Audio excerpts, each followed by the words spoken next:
So with dental implants, there's typically going to be 3 steps. So if you're suffering from teeth or a tooth that's failing, the first step is tooth removal. The tooth's removed and things are allowed to heal.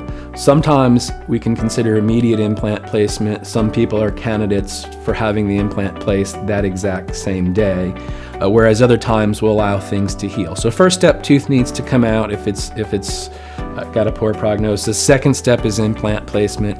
After implant placement, the implant needs to be left to heal. There's a process we call osseointegration, and basically that means the implant and the bone are becoming one. The implant is our titanium root replacement. It's replacing the root of the tooth that used to be there. After that heals, our restoration goes on top. That could be a bridge, that could be a crown, it could be all-on-4 restoration. Whatever restoration we're making is then attached, and then we're done. We're finished. The implant's been restored. So now that we're done, you can leave confident that you can smile, you can chew.